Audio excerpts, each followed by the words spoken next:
Chapter 4 Richie Richest. I admit I was worried about my first day of 7th grade. I wonder if I'll be considered a new kid because I wasn't there last year to start middle school with everyone else. How can you be a new kid when you only missed 1 year? I'll be more like a new old kid, wouldn't I? I mean, I wouldn't know everyone at middle school, but I know all the kids who've been in the 5th grade with me, and I'll still have the same best friend. Fudge didn't seem all worried about starting a new school. He and Melissa skipped all the way there. I wish Jimmy still lived in our building so we could walk to school together. Instead, I walked with Charlotte Timmerman. Not that I wanted to, but what choice did I have?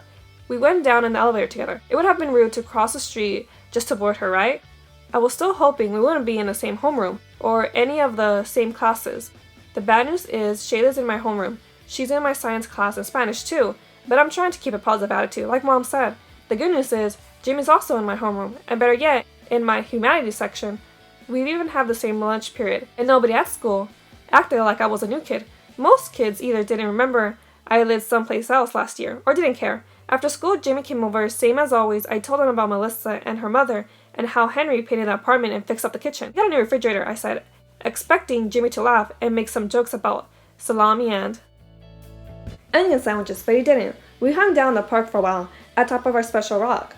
Then just like that, Jimmy said he had to go home. I forgot for a minute he moved, that he lived downtown now, that he had to take the subway home by himself. I walked him to Central Park West and 72nd Street. Jimmy and I had been best friends since 3rd grade. He lived around the corner then. It was the first place in the city I was allowed to walk by myself. I really liked Jimmy's mom. She told me to call her Anta, not Mrs. Fargo. We had this special game. Every time I left her house, she gave me graham crackers in case I got hungry on the way home. That was a big joke, since it took about 2 minutes to get to my building. I was so mad at her when she took off for Vermont, leaving Jimmy with his dad, but then I was happy when Jimmy and his dad moved into our building. Then I was mad at her again because Jimmy still didn't like to talk about the divorce or his mother. He keeps everything to himself. He visits her at Christmas and for a month in the summer. I hope I never see her again, because if I do, I'll tell her exactly what I think about what she did to Jimmy. And don't tell me there are 2 sides to every story, like Mom does, because I've seen Jimmy's side up close. Not that I want him to move to Vermont. That would be a lot worse than Suho. I never get to see him then. Now I know how he felt when I left the city last year. I watched as Jimmy disappeared down the stairs into the subway station. I wonder when Mom and Dad will let me take the subway to Suho on my own. That night at dinner, Fudge went on and on about his first day of school. I have 2 teachers in my room, William and Polly, and the library helper. That makes 3. You need 3 teachers, I said, maybe more. Because I'm smart, right? Oh yeah. They don't come any smarter than you. How many teachers do you have, Pete? A different one every hour. Wow, you're really smart. Dad said when you're in 7th grade, you'll have as many teachers as Peter. My library helper comes 2 times every week, Fudge said. He's 17. Next year, he's going to college. Now, what's his name? Jonathan Girdle? I laughed and said, you probably got that wrong, turkey brain. Peter, Mom said, what did we discuss last night? Oh, I don't know. Self-esteem, Mom said. Don't you remember? What's that got to do with... I stopped before I finished. Was she talking about me calling Fudge turkey brain? Mom nodded like she read my mind. But Fudge didn't pay any attention. He went on as if he were the only one at the table. Jonathan told us some people think his name is funny. So I told him, some people think my name is funny. Then this girl named Rebecca Noodle said a lot of people think her name is funny.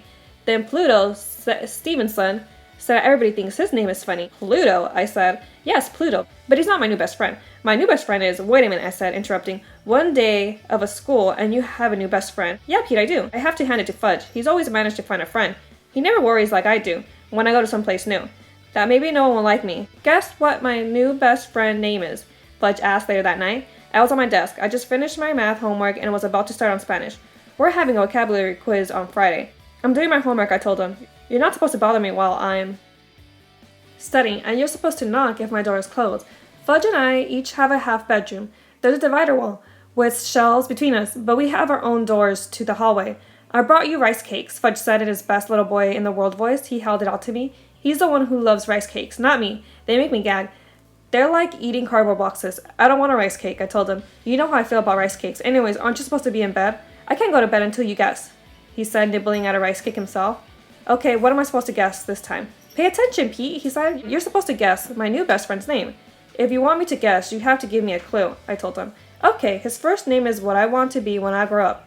King, I guess? Wrong. President? Very funny, Pete. Try again. Let's see. I'll pretend to think about it. Oh, I've got it. A Meister. No, he shoved the half rice cake into his mouth at once. It's Rich. He waited for my reaction. When I didn't say anything, he repeated, his name is Rich. Get it, Pete? It's what I want to be when I grow up. When I still didn't say anything, he added, "We call him Richie, and his last name is even better. Here's a clue. He's related to someone very famous, someone we know." He stuffed the rest of the rice cake into his mouth and brushed off his hands. The crumbles landed on my living Spanish textbook. "I don't know anyone really famous." "Yes, you do. I give up." Fudge whispered in my ear. "He's, you know, whose cousin. We've been through this before," I told him, wiping off my ears. "Harry Potter isn't real. He's..." But before I could finish, Fudge spit on the back of his hand 3 times. "You said his name out loud. You have to spit 3 times or something terrible will happen. Hurry!" He spit on the back of his other hand. I don't know why Fudge thinks you're not supposed to say the name Harry Potter out loud, but he does. It's some kind of magic he invented. I knew he was too young to listen to the book or to the tape, but Mom and Dad played it anyways. Driving back from summer vacation, to tell the truth, it's easier to spit than argue with him, so I did, 3 times on the back of my hand. "Phew," Fudge said, "that was a close one." "I hate to break it to you," I told him, "but Potter's a common name. I know at least 2 kids at school whose last name is Potter. It doesn't mean anything." "You're so wrong, Pete." Uncle Feather agreed with Fudge. "You are so wrong, Pete. So wrong, wrong, wrong." "Cover bird brain cage, will you?" I said. "I can't concentrate on my homework with him yanking." "Yank, yank, yank, yank," Uncle Feather said. I reached for my headset and turned up the volume. Sometimes I wonder how I'll ever survive without it. Richie Potter was at our apartment when I got home from school the next day. He's 2 head taller than Fudge and so thin you can count his ribs through his shirt. He has a brushed cut, big eyes that blink a lot, like maybe he needs glasses. I could see why Fudge got the idea he was you-know-whose cousin. He started wheezing right away. "Allergies," he explained, digging his inhaler out of his backpack and puffing twice. "You must have dust mites." "I don't know," Fudge said, "but Pete has a dog. Dogs are okay as long as they don't lick me," Richie said. "If they lick me, I get hives." "What about brothers?" Fudge asked. "Brothers are okay unless they lick their dogs." He and Fudge started laughing. "Did your brother lick his dog?" "Maybe," Fudge said. "Hey Pete, do you know?" I said. Fudge and Ricky laughed themselves silly. "Want to see my bird?" Fudge asked. He could talk. Richie followed Fudge and I followed Richie. I like to be around when Fudge introduces his bird to new people. "Presenting," Fudge said with a flourish, "the one and only Uncle Feather. I have an Uncle Joko," Ricky said. "Is your Uncle Joko a bird?" Fudge asked. "No," Richie said. "He's my mother's brother." "Uncle Feather's not related to my mother or my father," Fudge said. "He's just related to me. He's all mine." "So what does he say?" Richie asked. "Whatever you want him to say." Richie thought about it. Then he said, "Zoopity-zop." Uncle Feather just stood there, his head crooked to one side. "Try something else," Fudge said. He likes real words, especially bad words. So Richie said all the bad words he knew, but Uncle Feather wasn't impressed. "You try," Richie told Fudge. "What's up?" Fudge asked Uncle Feather. Usually Uncle Feather answered, "What's up? What's up?" But this time, nothing. "What's wrong?" I asked Uncle Feather. "Cat got your tongue?" I wouldn't say that in front of Tootsie, or she'll start meowing, but Tootsie was taking her afternoon nap. "Don't tease him, Pete. I'm not teasing him. I'm trying to get him to talk. He's not in the mood," Fudge said. "Come on, Richie, let's get a snack." I followed them into the kitchen. Mom was still in her whites from work. "Are you a doctor?" Richie asked. "No," Mom said. "A dental hygienist. My grandpa's is a famous neurosurgeon," Richie said. "He fixes brain." "We know this girl who fell off her bike," Fudge said, "and her brain came out her ears. My grandpa could have put them back in," Richie said. "Too bad she didn't know your grandpa," Fudge said. "What is he talking about?" I asked Mom. Mom shrugged and rolled her eyes as if she was wondering the same thing. Then she said, "Would you boys like a snack?" "Yes, please," Richie answered. "I'll have broccoli." "Broccoli?" Mom repeated. "Yes, please," Richie said. "I'd like lightly steamed florets." Mom seemed really surprised. "I don't think we have any broccoli in the house, but we have carrots." "Carrots are good," Richie said, dipped in either hummus or tahini. Now Mom was really surprised. "We don't have hummus or tahini, but we have peanut butter, and that tastes a lot like tahini." "Don't you have a cook?" Richie asked. "No, I'm afraid we don't," Mom said. "Oh, I'm sorry," Richie said. "I didn't know you were poor." "We're hardly poor," Mom said, serving him a bowl of baby carrots with a side of peanut butter. "We just don't have a cook." Fudge watched as Ricky took a carrot and swirled it in peanut butter. "Can I have peanut butter and banana?" he asked Mom. "You know where the bananas are," she told him, pouring them a glass of milk. "You can help yourself." "Carrots are hard to eat with loose teeth," Richie told Fudge as he rolled his front top tooth. "Soon I'll look like you." "What do you mean?" Fudge asked. Richie pointed to his mouth. "No teeth on top." That's when it dawned on me that Fudge's classmates are finally catching up to him. They're losing their teeth. "Know how much I got from the tooth fairy when I lost my first tooth?" Richie asked. "How much?" Fudge said. $20. And that was just from the tooth fairy. My grandma gave me another 20, and my twin uncles gave me 20 apiece. $80 a tooth? I was thinking. "How much did I get, Mom?" Fudge asked. "Well, Fudge," Mom began, you didn't lose your teeth in the usual way." "How did he lose them?" Richie asked. "He was trying to fly off the top of the climbing bars," I said. "Fly?" Richie asked. "He was only 3, Mom explained. "So what happened?" Richie asked. "What do you think?" I answered. "He crash landed and knocked out his top front teeth."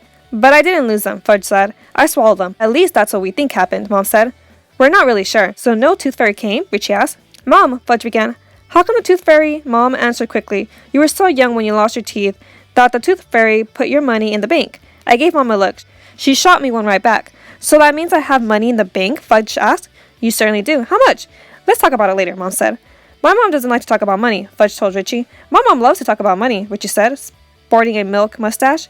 She's a designer. You can get clothes with her name on it. She's very famous, so is my father. He builds office buildings, and my grandma's filthy rich. You mean from counting her money? Fudge asked. I don't know, Richie said. Maybe. She should take her money to the bank to get it washed, Fudge told him. That's a good idea. Richie bit into a carrot with his back teeth. I have a lot of good ideas, Fudge said. I know, Richie said. That's why I want to be your friend. The next day, Richie Riches was back. So where's the toy room? What toy room? Fudge asked. You know, Richie said. The room where you keep all your toys? I keep my toys in my room. That's it? That's all the toys you have? He has more than he eats, Mom told Richie. She was getting to see up from her nap. Ricky shook his head. I can have any toys I want whenever I want it. Even Lego Paranormal? Fudge asked. Richie shrugged. Whatever. Did you hear that? Fudge said. He can have any toy he wants whenever he wants it. Yes, Mom said, and she took a deep breath. I certainly did hear that. But I'm not spoiled, Richie said. There's a difference between having everything you want and being spoiled. Is there, Mom? Fudge asked. I suppose it's possible, Mom said. We have a house at the beach, Richie announced. Do you? No, we don't, Mom said. Our house is on the ocean side, but we keep our boat in the bay. I have 2 half-brothers who are also rich and famous. You probably heard of them, Jeffrey and Colin Potter. They make movies. Pete, Fudge said, if I cut you in half, then I'll have a half-brother, and Tootsie could have the other half. That's not exactly what a half-brother is, I told him. Jeffrey and Colin are from my father's first marriage, Richie told Fudge. After his divorce, he married my mother, and then they had me. My mother is 20 years younger than my father. She says I'm very smart and extremely handsome. Do you think I'm handsome? The kid was on a roll. There was no stopping him now. Why, yes, Mom said. You and Fudge are both handsome. Which of us is more handsome, Richie asked. I wouldn't want to have to choose, Mom said. What is this, a beauty contest, I asked. That got Fudge and Richie laughing so hard Richie had to dig out his inhaler and take a couple of puffs. That night at dinner, Mom told Dad, Fudge has an interesting new friend. And interesting friends are better than boring ones, Dad said. We were having pasta primaveras, that's a spaghetti with a bunch of vegetables on top. I asked Mom if I could have my pasta with just plain tomato sauce, but Mom said vegetables are very important. Richie Potter likes broccoli, Fudge said. We know, I told him. It makes his pee smell funny. Fudge, Mom said. We don't talk about what we do in the bathroom at mealtimes. Why not? Fudge asked. Anyways, it's asparagus that makes pee smell funny, I told him. Not broccoli. Peter, Dad warned. Broccoli too, Fudge said. I know because he let me smell it. That's enough, boys, Dad said, which got Tootsie going. Ew, ew, ew, she shrieked. Fudge's new friend brags about everything, I said. He even brags about his poop, Fudge told us. I'm not surprised, I said. But Pete, if you saw what he made, you'll understand. It was this long. Fudge held out his hand, showing me exactly how long. That's it, Mom said. I don't want to hear another inappropriate word at this meal.